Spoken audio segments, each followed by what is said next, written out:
One, the only Zach the writer.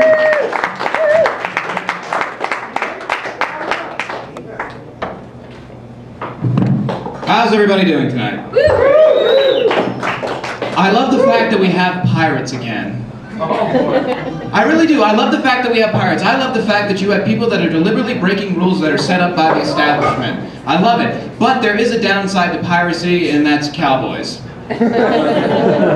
Because you know that now a bunch of retarded rednecks are going to assume that because pirates can make a comeback, cowboys can make a comeback. And there's a very distinct difference between pirates and cowboys. Pirates are vicious, ruthless, violent, lunatic maniacs on the high seas. Cowboys are retards in hats who ride horses.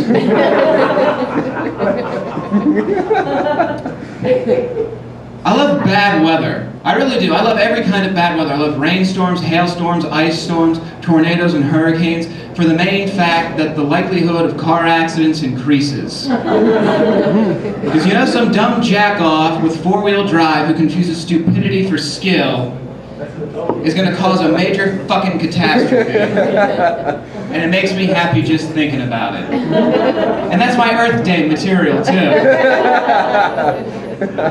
Now, I did that to set you up for this one thing, and it's really what I'm going to go into tonight, and it's about analyzing language and things that we say and think. And the first thing deals with stupidity and dumb people, all right?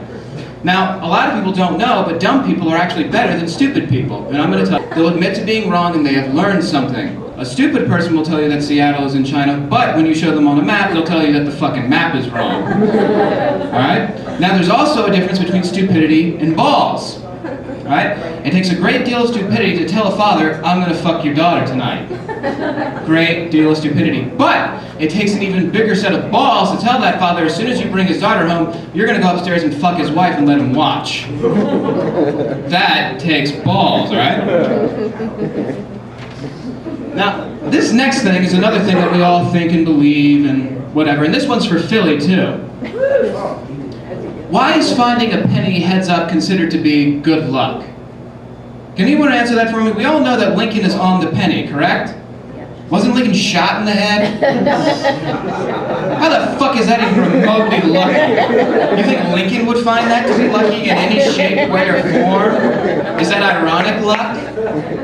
And what's so great about heads that there's this prejudice against tails? What's wrong with tails? Should I want some tail? I mean, head's nice, head's really nice. Head gets you ready for tails. But I'm in the game for tails. Let's see. Ah, here's another one.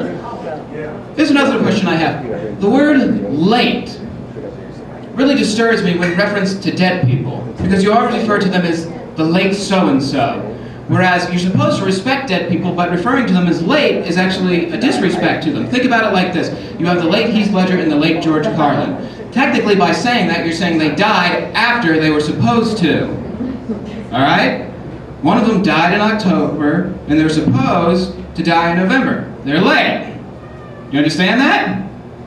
Apparently not. Late is a bad thing, folks. You don't want to be late to class. You don't want to be late to work. Guys, you never want your girlfriend to tell you she's late either, do you? Late is a bad thing. So why would we refer that to dead people? We have the late Bernie Mac and the late Anna Nicole. But now that I think about it, Anna was probably right on time. Matter of fact, I personally see Anna Nicole Smith as a small step in the right direction. If we can just get Paris Hilton, Britney Spears, Nicole Richie, and Tom Cruise to follow suit, we might be able to clean up Hollywood.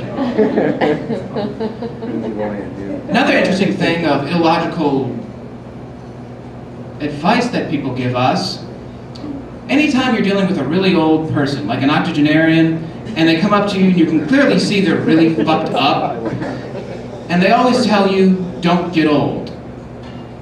Is it just me, or is somebody telling you not to get old an abdication for suicide? How else are you not supposed to get old than just by killing yourself right now? Is this really that fucking hard to get? Apparently. Next one on the list. deals with the words, take it easy. Anytime you're dealing with somebody and they write you off, they always tell you to take it easy, but they never really tell you what to take easy. See, I'm a cashier, so anytime somebody tells me to take it easy, I'm always assuming the money. And money's not the easiest thing to take easy because there's always cameras watching you, especially if you're going to try and rob a bank.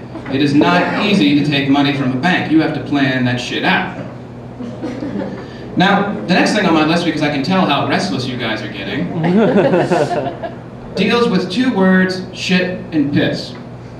Now, I find these words interesting because some people actually think they're bad, while other people just use them as much as they possibly can. So, we're going to analyze them. Now, the word piss is an interesting word because it's actually evolved over the years through how old you are. When you're young, you will always say, I have to pee. When you get to middle school, you tell everybody you have to take a whiz. But when you become an adult, you always have to piss.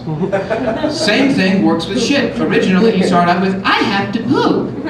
Then you go to middle school and you tell all your friends that you have to take a dump. And then we move on to our adult phase where we have to take a shit. And I can make it worse. You see, you can take the word piss and use the actual word urinate, which actually sounds a lot worse than the word piss. Urinate. You tell your friends, I have to urinate. I'll be back. Same thing works with shit. Defecate. Real nice word. What sounds worse to you? I have to take a shit or I have to defecate? And it can get worse. Now we can describe the actions using even better language. Instead of saying, I have to take a piss, you can say, I have to expel urine from my kidneys. Real nice. Same thing with shit. Instead of using defecation, you can say, I have to discharge excrement from my bowels. Two nice, solid words. Discharge. Excrement. But for those of you that still have a problem with the words piss and shit, I ask you to please refrain from speaking to me because you're aggravating me to the point where I have to think about fornications. For the rest of us, that translates to please shut the fuck up. Thank you.